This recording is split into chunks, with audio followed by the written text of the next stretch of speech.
Good evening. I'm Angela Green, Executive Director of On Location Memphis, and I want to welcome you all to OLM Live discussion. So, we all know with the pandemic of 2020, the entertainment industry was hit hard, at least parts of it. So if you were a part of the performance industry, the performance venues, concerts, and things of that nature, anybody associated with that aspect of the entertainment, you experienced negative aspects of the pandemic and the shutdown.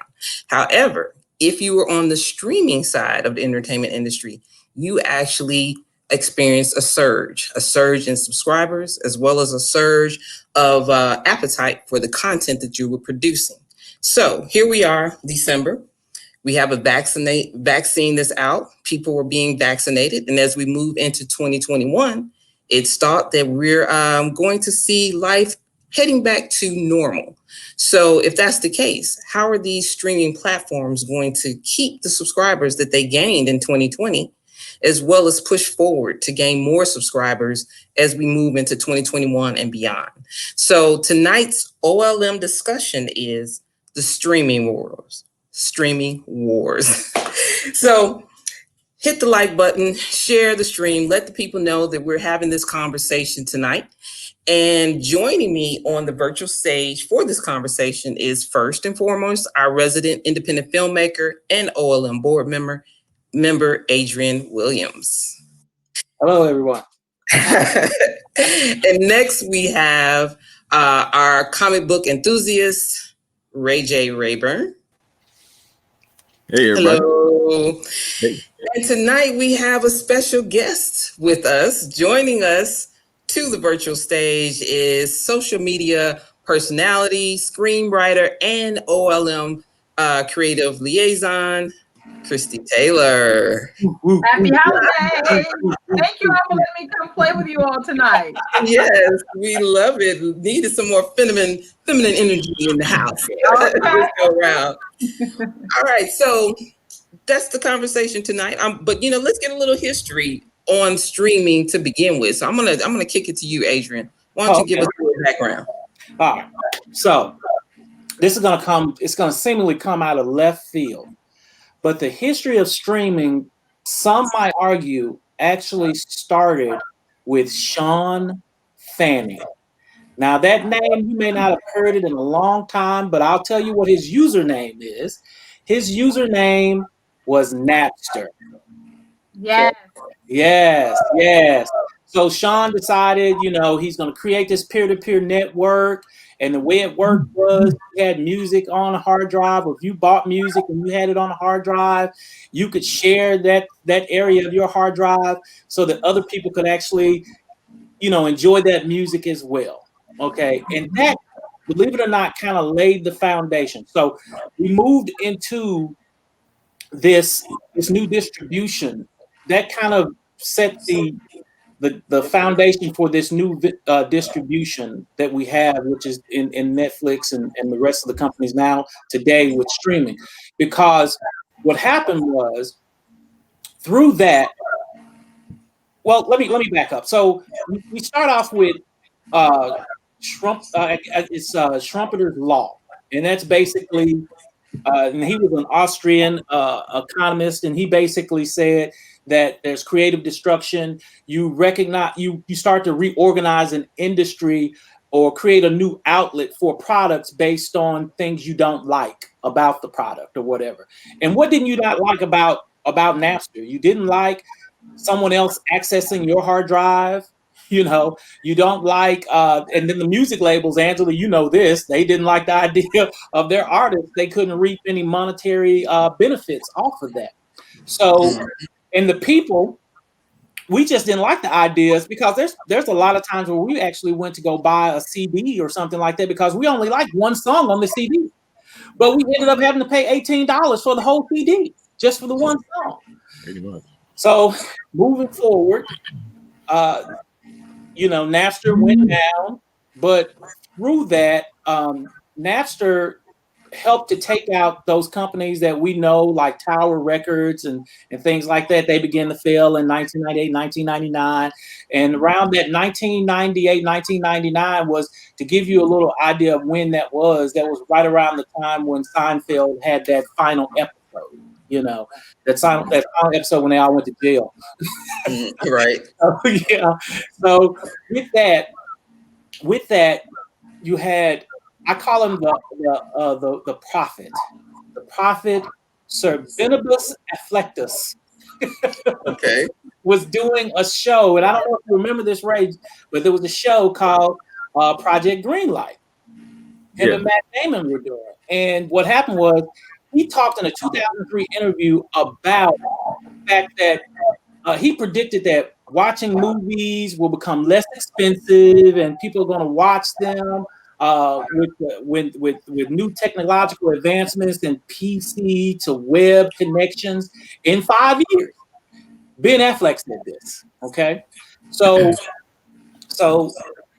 we go back to Sean Fanning and Napster, and Steve Jobs said, well, okay, well, the problem seems to be that really the main problem is people might want one song off a CD or something like that. So I'm going to start putting music online, and I'm going to just charge 99 cents a song. Okay. And so the record label said, hey, okay, we better get with that.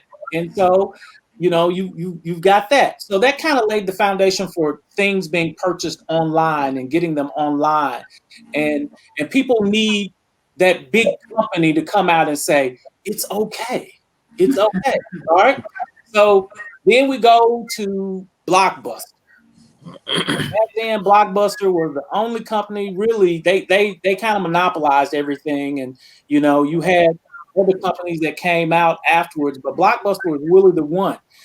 The problem with Blockbuster is that probably 16% of their money, which was about $800 million, came from late fees. Wow. $800 million came from late fees. So you wouldn't have a lot of things if it wasn't for what Trumpeter said. People have to have an extreme dislike for something, and you have to create something in that creative destruction to tear something down to actually build it up. So what happened was, let me put a pin in what you're saying there, because if you think about, you said that most of Blockbuster's money came from late fees. Well, I remember when Netflix first came out, it was pretty much a Blockbuster through the internet. And they the DVD, right? But there was no late fees. I mean, you could keep the film for as long as you want. You could never send it back. It would be no late fee.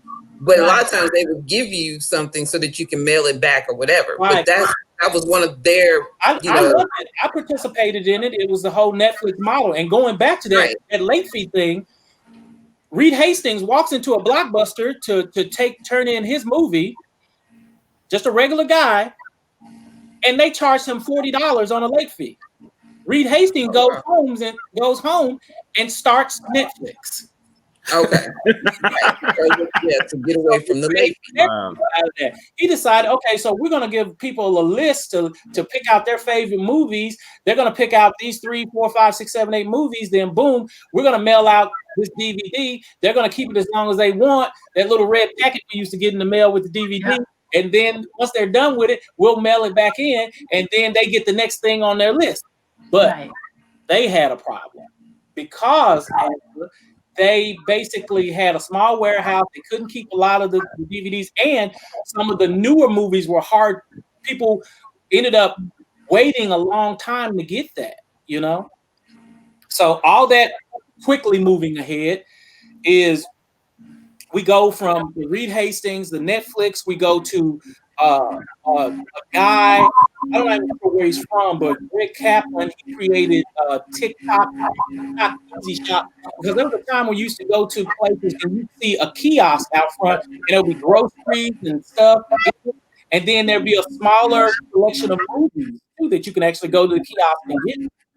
And what happened was the movie part of it kind of blew up. So Greg, partnering with McDonald's, they said, hey, let's just really go into this movie thing. and that was Rayburn. Great. So yeah, so when then Netflix, of course, began to kind of develop, they started they partnered with companies. They actually partnered with stars.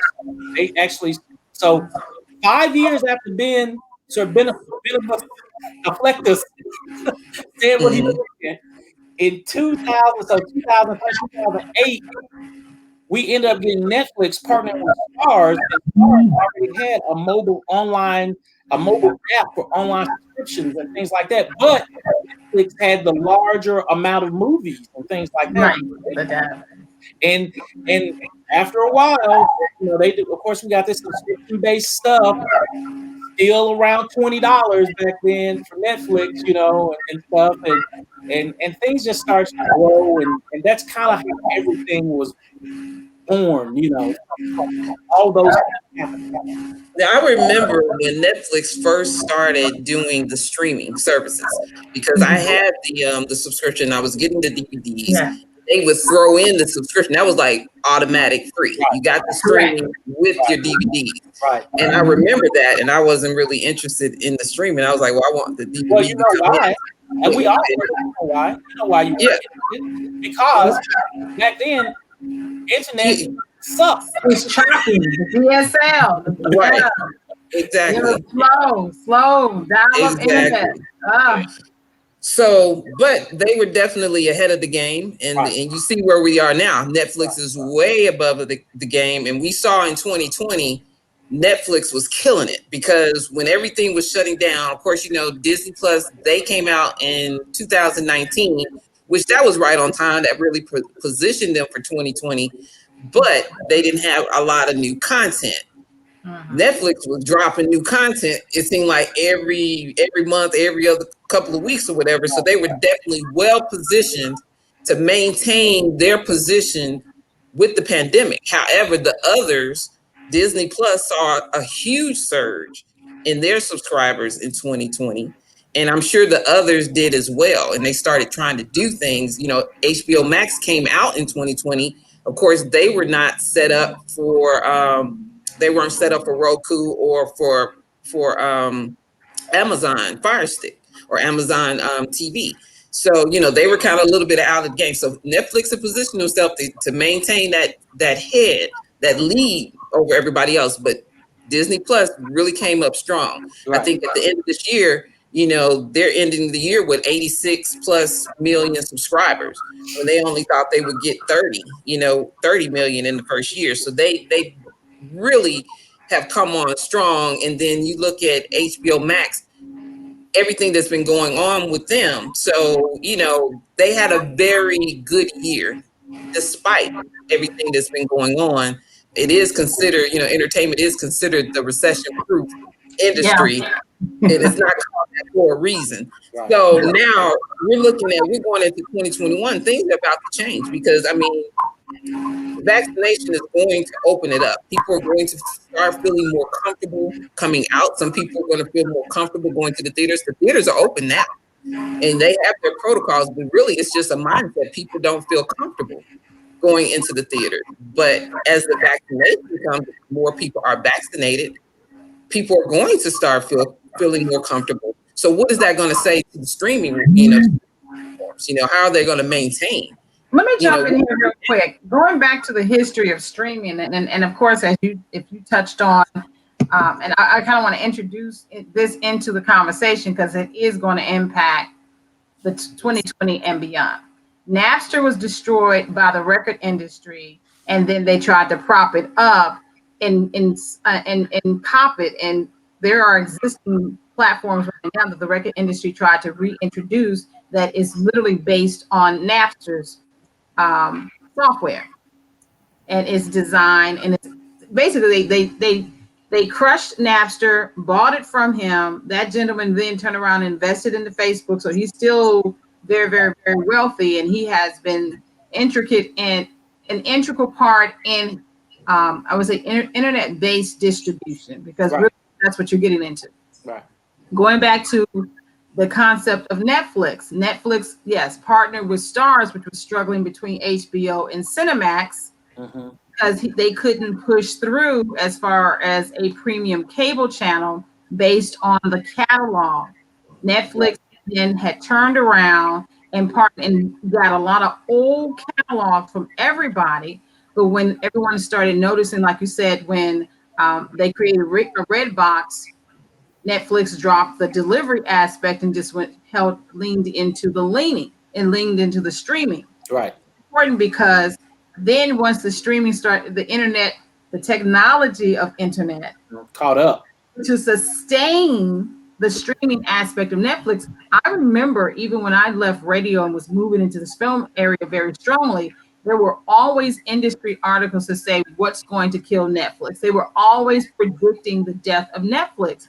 And when it didn't die each time, then what happened was all the studios just started saying, like HBO and them, like if you still want us to distribute your films, you can no longer do business with Netflix.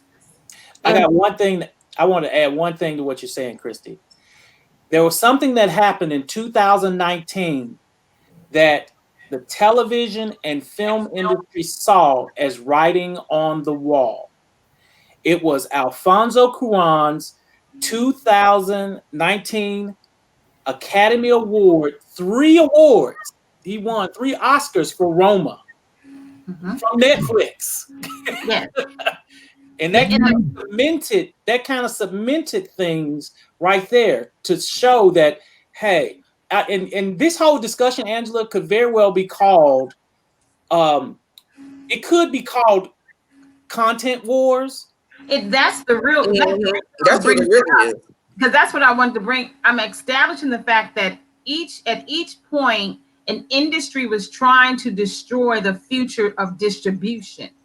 When the studios were basically told by most of like HBO, Showtime, that they would not even stream it on cable as long as they had a relationship with Netflix, Dish Network, all of those established distribution models were like, we will not distribute your catalog, old or new, if you keep doing business providing content to Netflix distribution model through the internet, because they weren't in that space. And Netflix, because it is the content war. That's the reason why I wanted to go there. They were trying to destroy both Napster. They tried to destroy Napster, which was basically online distribution for music, and then they would try to destroy Netflix because it was internet-based movie distribution. The thing is, the true war is content. So all Netflix had to do was begin to invest original content. And for a decade. They have had, because when everybody else shut their vaults to them, and the only thing you could get was independent filmmakers content, and to invest in their own content library. But when you have anywhere between 5 to a decade and then global marketplace of content, you having an online, you have an On Location Memphis Film Festival, you already know how many films are being produced and around the globe. And for Netflix to position itself to, first of all, receive the influx of that has no relationship to any studio or any formal industry, and then you start funding your own content, so you are already a decade ahead of the game. Right. Because everybody wants to, because it's more cost effective to just go back and rehash your old catalog that you've been sitting on for 100 years. You're not going to want to then turn around and pay Shonda Rhimes $50 million to make a new anything. Right. It's not the streaming as much as it's the content war. Right. Oh yeah, absolutely. Yeah, absolutely. Because that goes into, so what's going to happen in 2021? Is who's going to win the content race, the content war? Who's going to get the most new talent? Because it then becomes new talent. Who's going to be able to get the new emerging producer, director? Because that's really going to be the real war. Because like you all were talking about some of the things like on Disney Plus and what shows are that you could only gain access to on Hulu, or what it becomes the VIP club. Who can get that director, producer, talent, star to only make content for us, exclusivity and VIP? So That's the reward. it seems, Christie, like it's going all the way back to the old Warner Brother, the old Columbia model of back when the studios used to hamstring people by simply signing them to a 5. There was the Olivia de Havillands and all these people, and they and the Betty Davises, they could only work for that one studio because they were under contract, and the other studio had to loan them out and pay crazy money. Yeah. Yes. So it could possibly go back to that, but I think the one saving grace, and Ray, you is original content. Yeah. Right. Yeah. You know, I'm gonna piggyback off both of your what you said. And it's about positioning. So what happens is Zack, everybody know of Zack Snyder. Right. So everything talks about the Justice League Snyder cut when it was announced and released on HBO Max. Apparently, Warner Brothers, you know, of course, they were bought and acquired by AT&T. So when the shareholders and everybody, they were pretty much running the show, and all the things that was done with Warner Brothers, it was kind of pushing the decisions that they were making that kind of really made them money, but didn't make sense to the fans.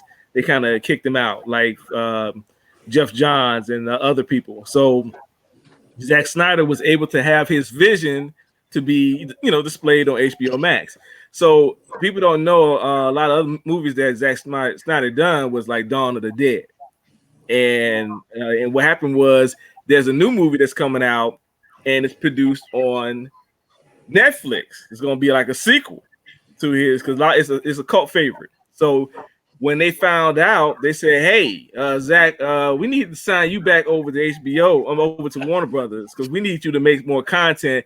Is it possible that you can make another Batman movie with Ben Affleck, or is it possible you can do another?" Because his movie was supposed to be a 3-part Justice League series. Mm-hmm. So the rumor is that he's going to probably do the sequels based on the content, but they're trying to lock him in and keep the position of Zack Snyder to be with Warner Brothers and not to be able to float over to Netflix.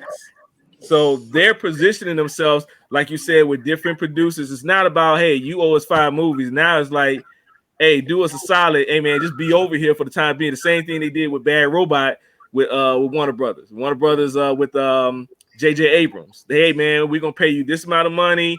Hey, you do what you want. You in control. But they got J.J. Abrams with Bad Robot producing a new Green Lantern series that's going to cost over about $800 million to produce. And they locked him in for HBO Max and for Warner Brothers. So they're positioning themselves in other streaming networks saying that, hey, we got to lock these guys in to give us the content based on the streaming. So it's pretty much that's the case, you know. Because even like with her example, I don't know if you all know that Issa Rae, she had positioned herself. You got some feedback, Christie. Okay. Good, yeah. At some point, Issa Rae was shopping a show, even though she has Insecure on HBO, but she had to the point HBO had to outbid everybody. Because they oftentimes, particularly that, you know, unless you are a major name, they only buy a particular content. And like you said, Adrienne, now they're going to get back into the old studio system of, and like what you said, Ray J, I'm going to sign the talent. See, most movie, only like traditional broadcast television has been inking deals like a Shonda Rhimes will have a 10-year, you know what I'm saying? But everybody else would just like, oh, do me a series or do me this. And now it's like, and you could just hop. Like, okay, I did my deal with you. Like you said, I did my 5 series with that. I did that. But it's like, now it's like, oh, I need to lock you in because there's so many platforms. That means that you could water down. Like, okay, we got the Green Lantern, but then he went across the street and did, you know, Bugs Bunny. And then he go across the street and do Walking Dead. I mean, whoever, you know what I'm saying? I'm just lifting those up as a potpourri. But yeah, that becomes, what's the content? And So now is so let's lean into this conversation a little bit more, and let's think about in terms of the industry moving forward. If we're going back to the old studio situation where you're signing the talent as opposed to the content itself, who is that going to be most beneficial to, the talent or the studio? In this case, the streaming platform, because in the past, the artists, the talent wanted to get away from that. They wanted to be able to be their own person and to be able to put it out for bids and be able to work for different studios depending on what they felt like artistically they wanted to do. So if you throwing it back, and so now you replace studio with streaming platform, and you have Warner Brothers and HBO Max signing Josh Whedon, and he's only producing content for them. And then you have Shonda Rhimes only producing content for Netflix, for even if it's just for a period of 5 to 10 years. Or you have, of course, Marvel and Star Wars is exclusive to Disney Plus, Right. So, whatever. So I got an answer for you. I got an idea. I got something that I've been thinking about for a number of weeks now, and that is this.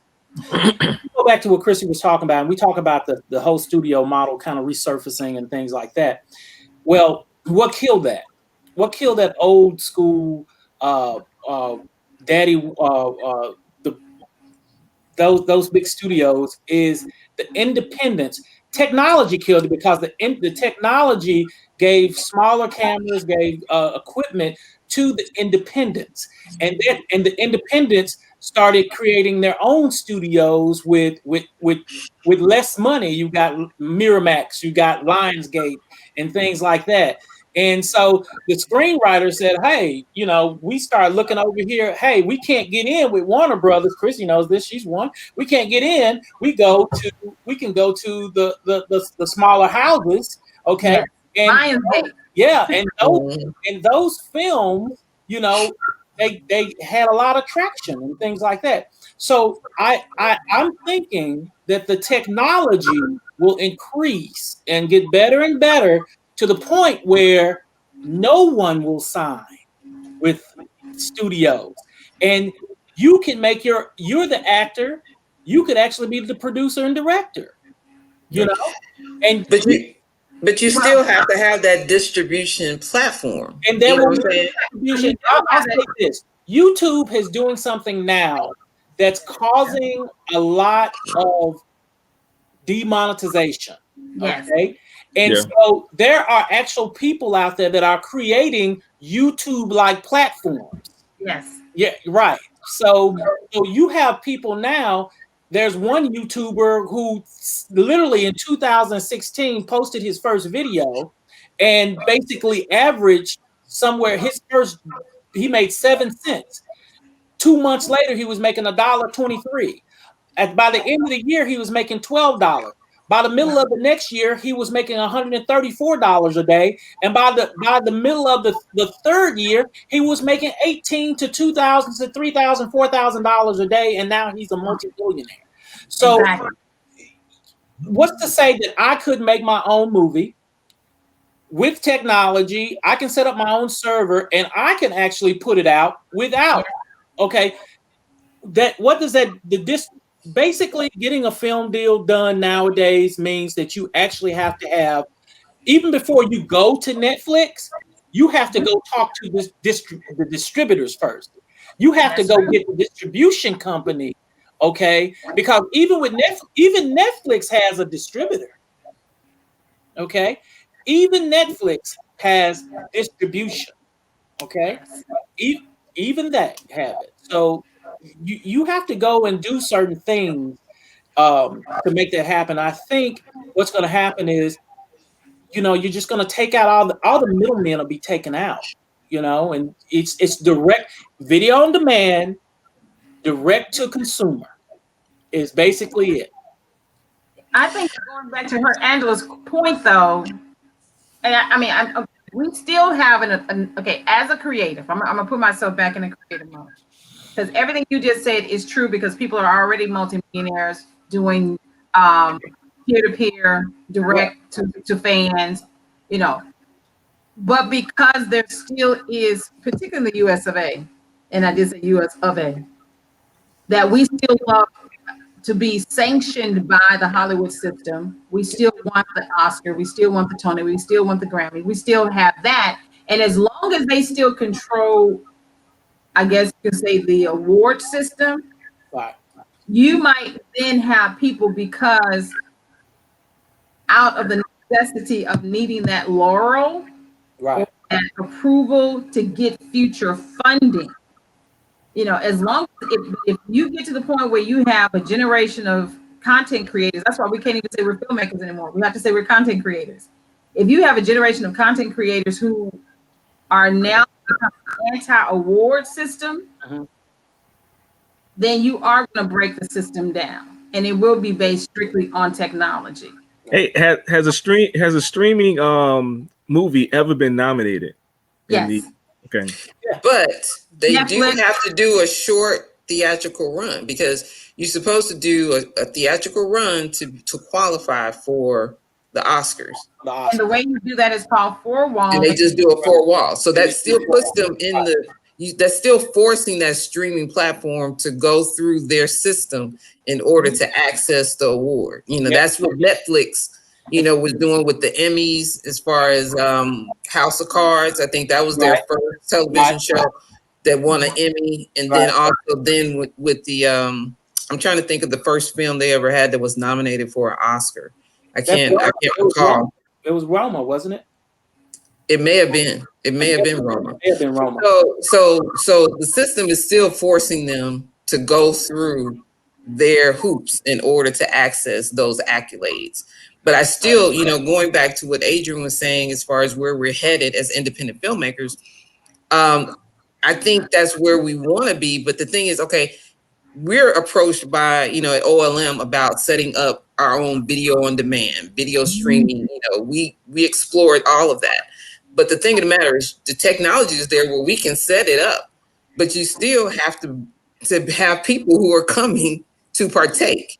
You know, so you still have to bring in the audience to make it worth the while. And that's one of the, to me, we're a few years away from that, because as an independent filmmaker, you're not going to, unless you have the dollars and you have the name to draw the people's attention, you're not going to get the focus on your film to be able to just be a totally standalone person. I put it out there on video on demand and I'm going to make $1 million off of that situation. I mean, it's so many people that done that. However, you all are missing social media. There are millionaires who are selling e-courses in a multimillionaires, not even a movie, not even entertainment, but to tie your shoe. I think when the content creators, filmmakers began to do what the music industry started doing, Chance the Rapper being a wonderful example of that, is controlling your marketing and advertising. And this will be a mute conversation. Right now, most of the streaming platforms will be fighting for the theatrical releases of the Marvel and other $100 million movies. But everybody else below probably $20 million, you will be able to, as many are already doing, inking deals with distributors, because they all end up on the same truck, you know, so to speak, the same, meaning the internet, the same truck. You know, like if back in the day when they used to throw DVDs, CDs on the same truck to take it to Walmart, ending up on the same truck. But the thing is, you have to now direct your fan base to those distribution platforms, whether it's Quail TV, Tubi, or all the hundreds that are on Roku right now, or your YouTube channel, or even your own website, which is really going back to 1998. A lot of millionaires who owned all of their content, all their copyright, and you went to www.mywebsite.com. Right, exactly. Yeah. So when we go back to now, what's going on today, and the large streaming platforms that are going to be fighting it out going into 2021, who do you think has the content? Do they all have the content to maintain and push forward? or is somebody going to be knocked out eventually? I mean, I know I asked you all earlier, had you heard anything about Apple Plus lately? I mean, we've been hearing about HBO Max and Netflix and that sort of thing, Disney Plus and all that they have to go. So, who may end up getting knocked out as we go into 2021? Well, Quibi's already been knocked out. The content. Quibi got knocked out this year. Yeah. Quibi was an experiment. Yeah. Give me 16 episodes. They were trying to me, they didn't position themselves to really be a streaming platform. They positioned themselves to be a social media platform like TikTok. Right. Mm-hmm. You know what I'm saying? Because when you do those bite-sized pieces, like when you're doing TikTok videos, Snapchat, Reels, even though you had huge actors in it, it was it was a novelty. Yeah. But the established streaming platforms that are connected to studios and media corporations, they're all going to be around. Right. Because understanding this, that even though their streaming platform may not compete with Netflix, they are still the owners of the other properties that feed the streaming platform. All they're trying to do is connect all the quarters and nickels and dimes. I don't even think some of them are even trying to really compete with Netflix because they have no intention of doing $100 million slates that are not going to the theater. Right. The bigger loser is going to really be the theater chain. Yeah. I think you're right about that. When right now everybody's going into that premium area now. You start off with the Amazon VOD, Amazon Unbox, Amazon Instant Video, and then you get Amazon Prime, you get Hulu. Well, you start off with the NBC Universal. They did the Hulu. Then you go to the Hulu Plus, and then you just go to live TV now. I mean, what good is TV when you can go to live TV on Hulu? And I mean, it's crazy how it's all about everybody's stair stepping and going, that level to I'm Let me ask you a question because I know you know studios much more. Okay. Warner Brother, NBC Universal owns Hulu, right? Right. Warner Brother owns Disney, right? Yeah. And Disney Plus, right? Yeah. Why did I just upgrade on my Hulu to Disney Plus? Because it's also connected to ESPN, which is the media, the conglomerates are all in bed with each other. Oh yeah. Right now, Hulu. You think about with Disney Plus. Right. Walmart buys Voodoo. Remember, Walmart buys Voodoo. They partner with Disney, and everybody. It's just like you said. It's the same 5 people. Always remember, it's the same 5 people who go to breakfast, lunch, and dinner and golf together. Right. Please understand, who are they really trying to shut out? Right now, it's you walking down. We're all consumers, and we're walking down the street, and we see the guy there with the shell game, and we don't know where the little P is, but we're interested enough to watch them. As long as he moves it and stuff like that, we'll play the game. And when you have big companies, big box companies, big corporations behind all this, really, what choice do we have? Because we want to, you got your Dallas Cowboy fans out there going to want to watch the Dallas Cowboys play. And, and if it's blacked out on regular television, then you're going to have to go get an app and a subscription, to go ahead to watch it on this. Oh, but you know what? You got to have a plus beside that, or a prime beside that, or a premium beside that, or it's going to get to the point where you're going to have to, in order to watch Ray J on his television show, you're going to have to watch it Ray J plus. Let's talk about that. Viacom owns BET Plus. But when you get down into the minutia of that, like even Tyler Perry, he's in a lot of beds with a lot of conglomerates. But he has his deal. He has a strong deal with Viacom, CBS. Yeah. Well, I mean, so how many platforms can the consumer partake in? You know what I'm saying? Because what I have. How many do you have?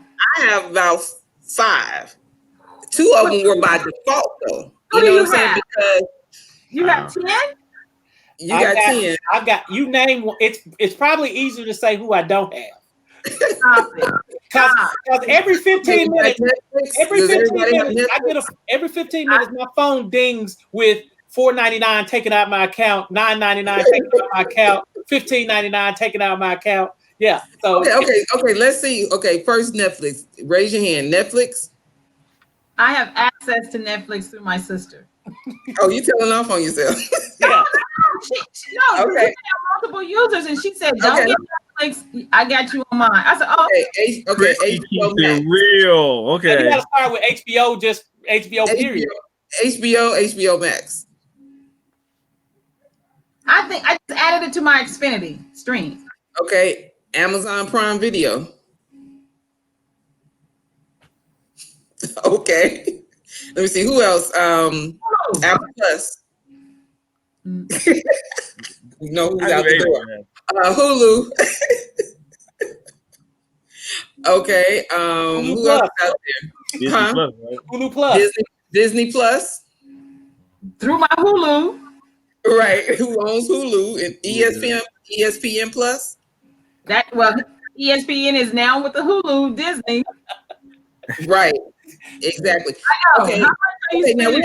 Now we haven't even gotten into Peacock. That's NBC streaming. Man. I don't even know what they yeah. Oh, they got a great show on there. They got a great show, a series on with what's his name?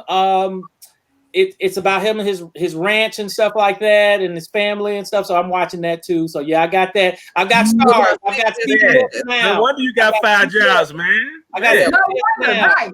I got Epics. I got Epics. I got everybody. You got CBS All Access. Yes. Yeah, that's why you got 4 jobs, man. CBS All Access. They have Twilight Zone, but I just refuse to buy it just for Twilight Zone. Okay, but this is the thing. You really have to do that because, like you said, because you're trying to get the content that they have made VIP or exclusive to a certain network. The thing is so many channels. Where's the burnout gonna come? Right. So where's the burnout gonna come for the consumer? Because I mean, after a while, you get tired of like 5, 10 services just to watch something. And that's my point. My point is, and there was a study done. There was an actual study done because you didn't say PlayStation View because it's gone, but I do have that. I do also have a YouTube account. Oh my God. YouTube TV. I've got all of it. YouTube Black. I've got all that too. So, and my bill is serious. The bill is serious every month. Okay? But I don't miss anything. So that, I don't miss anything. But maybe the next big thing should become a company that allows all that to come together. But, as in a cable channel, as in satellite, yes. We already had that we broke decentralized, and then we fragmented, we circle back around and centralize it again. It's called Roku. It's called Roku. It's called Sling. Yeah. That's where we're headed. Yeah, it's where we're headed. It's the ebb and the flow of the entertainment industry, and you know what this is really more about. We just said over the last 25 years, it was really about killing Napster and killing Netflix. Right. But then because they can't kill the distribution channels, then they try to cop it and own it, and centralize it. And then they all do the whole gold rush to figure out which one of us will end up being the king at the top of the hill. Right. Consumer, we just go running with them. Exactly. Just running with them. Until they become AT&T again and say it's a monopoly and we got to break them apart too. Break everything up. Right. So I mean, it's to that point. It's kind of, I look at certain companies out there. I look at BET and I wonder, why, what's happening, and things like that, So I don't know, But we have to always, both as content creators and consumers, remember who's the parent company. Right. Exactly. I challenge everybody to take their favorite streaming companies and just put in the word and then wiki afterwards. Right. And then read up and see who all is really connected. Interconnected. It would you. Yes. Where they came from and things like it's funny. I YouTube TV for a while didn't have BET or VH1, and all of a sudden it popped up. So I noticed that all Viacom channels wasn't on YouTube TV at one point in time. So all of a sudden when it popped up, I said, okay, apparently YouTube TV must have made a deal, and they had, because that's also Nickelodeon.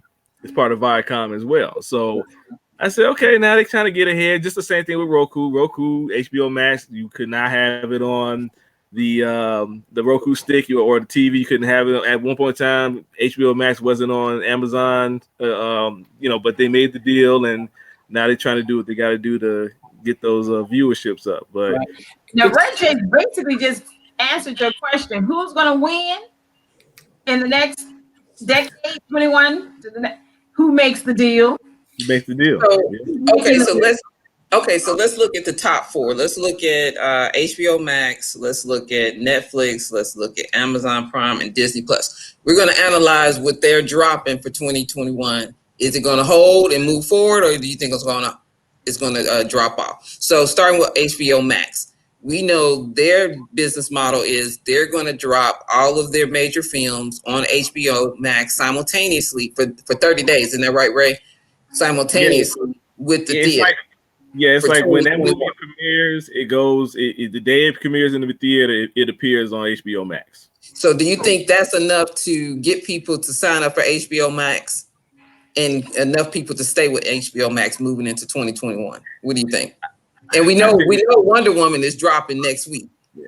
I think that it puts a red dot from AMC and all the other theaters, on there. I said they're the ones that are going to get killed. Yeah, AMC, yeah. So that is, to me personally, I think that it's going to be a starter of being able to see these movies that people are waiting, because there's tons of movies in the vault that's already been done. Adrian, you know about that.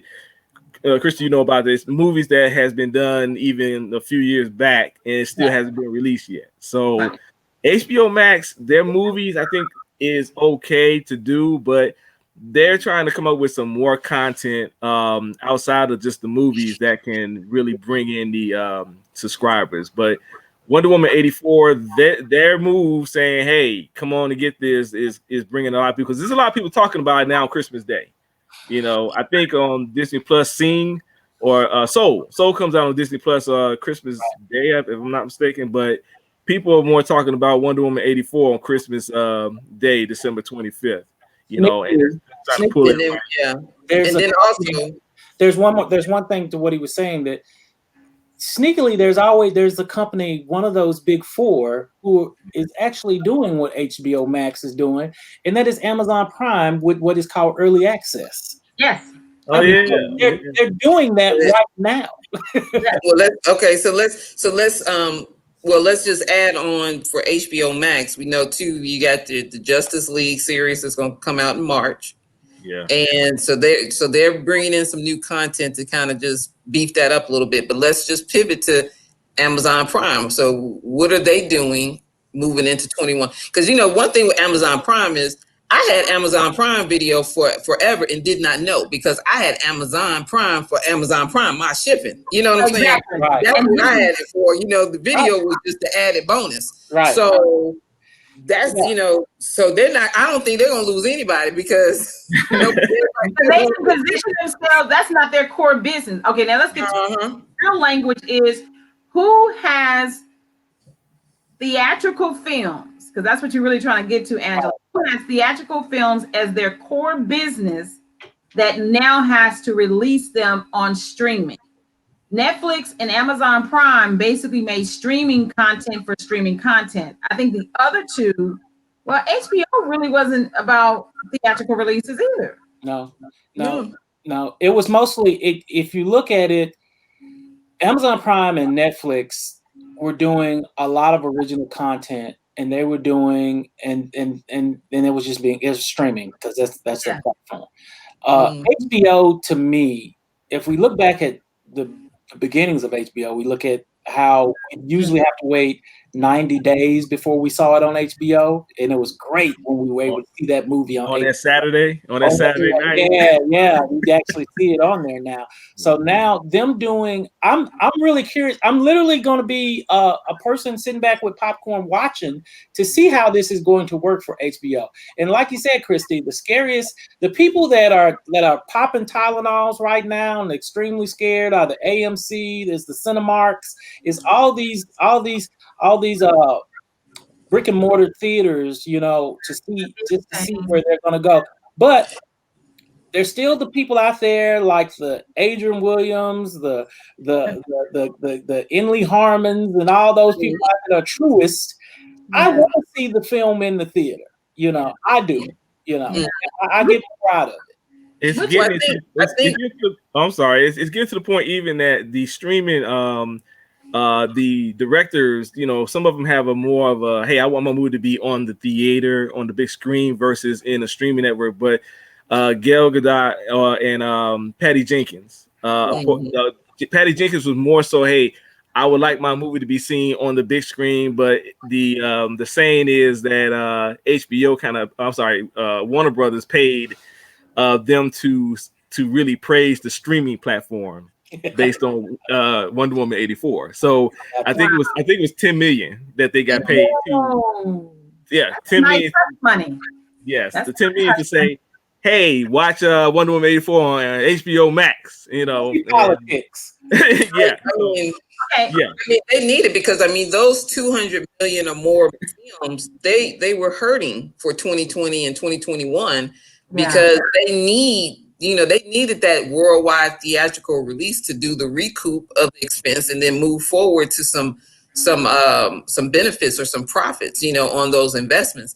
So for them to get some undergird, for them to get a lump sum money so that they can go ahead and put it out on both platforms. That's just good business sense. I heard that they were shopping many of the big films, the 007 film. I heard they were trying to shop that one to the streaming platforms so that they can, because they're not going to, you're not going to get the worldwide release in 2021 either. You know what I'm saying? So they're not going to hit those numbers that they need to hit for those big budgeted films. And Tenet really hurt the game. It didn't hurt it. They just basically put the pin in it. Everybody kind of thought that was the situation, but then when Tenet came out and the people didn't flock to see that movie, they was like, no, I'm not going to put my health, I'm not going to go see this movie, despite my health and everything. And I think, in all honesty, Angela, people didn't understand that movie. So, and then on top of that, it didn't get good reviews. It's a Christopher Nolan film in an age of COVID. So those are two things that right. The intellectuals and I love Christopher Nolan and I love theaters, but as a person who loves intellectual cerebral films, right, who loves theaters, I'm also a thinker that says I believe in science and COVID and closed spaces may not be the best situation. Right. He pushed that movie so hard. Hard. I said he pushed that movie so hard. It was like, he was determined. He pretty much told the studio system, don't you release this on streaming first. But it didn't play well. Then he started doing or maybe that's where we backpedaled it. So maybe that's the tale. Maybe that's the tale for the future is that, honestly, what can they do but this? What choice do they have? But to me, what HBO Max is doing with Warner Brothers, to me, that is the most sensible move to make. Give it to both people. Don't attorney talk about something sensible. Well, first of all, that sensible idea has been in the works for a decade. That's the reason why when they released something earlier this year and AMC was like, we will never release anything else. And then they had to backtrack because for a decade, they literally, I forgot the union. Oh my God. What's the, Adrian? There is an actual, it's almost like the union of the movie theaters, right? I forgot what their union is. They have been lobbying hard against all the studios. Oh yeah. Well, they've also been. They want to keep that theatrical window. When it comes to the business of theaters, movies, And for those who are watching, this is why this has been 10 years in the making. It's shorter the window from the movie dropping in theaters to cable to streaming is shortening the amount of money that the theater chains can make money. Right. Mhm.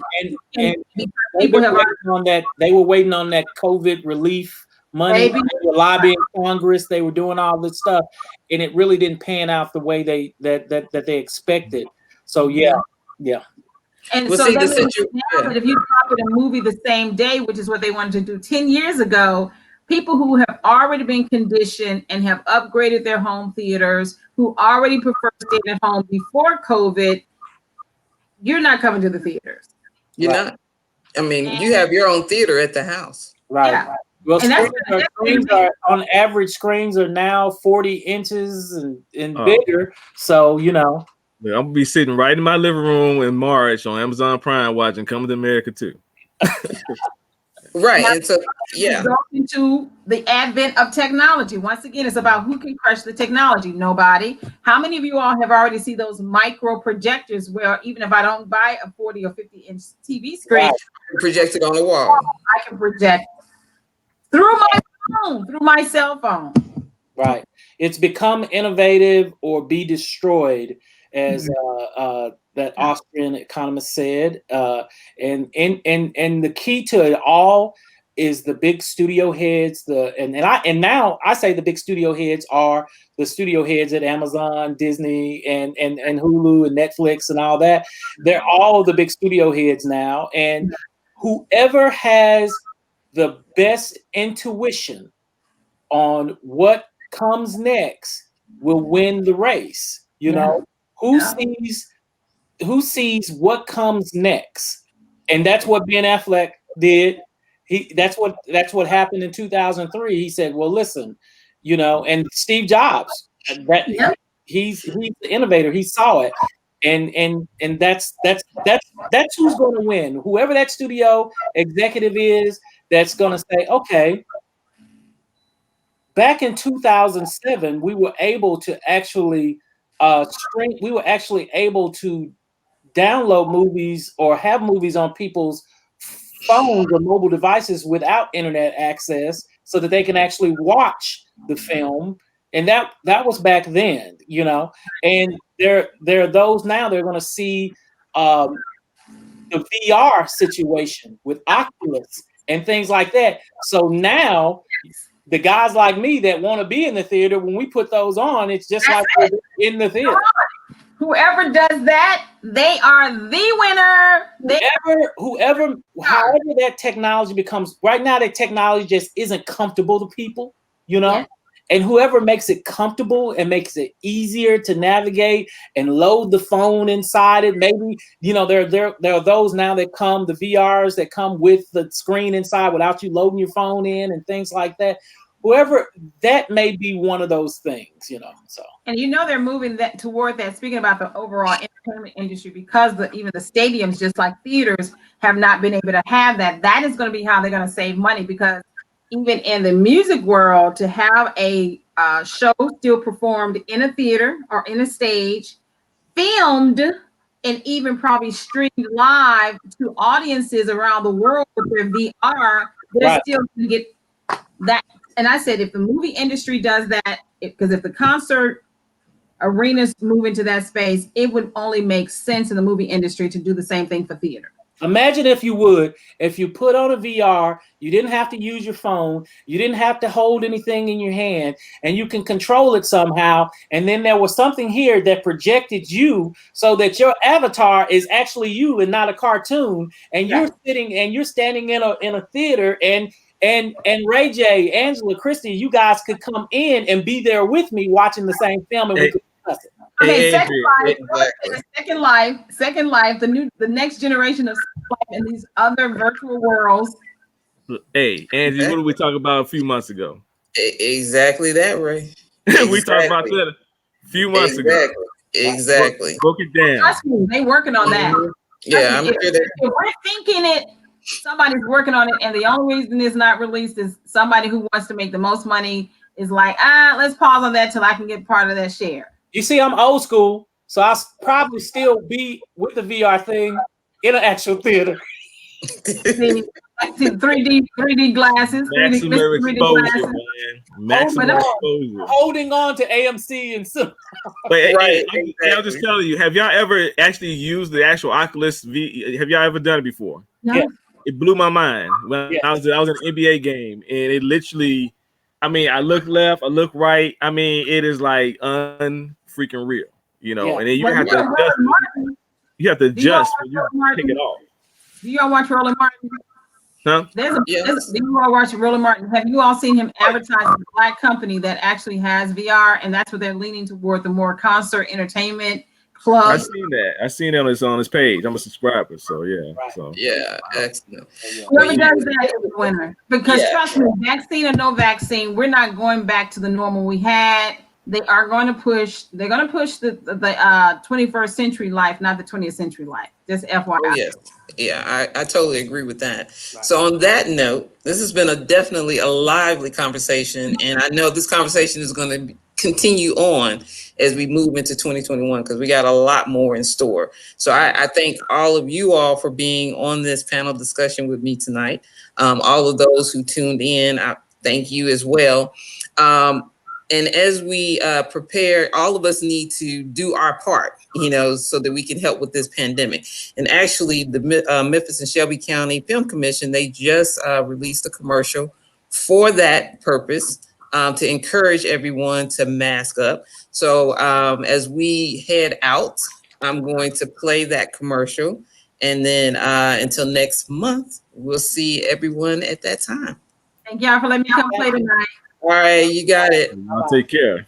Everybody stay safe. How can you help us get out of this pandemic? There are simple ways to fight COVID-19. Practice social distancing. Stay apart, at least 6 feet apart. Wash your hands often with soap. And most importantly, mask up. It's easy and the best way to fight the virus.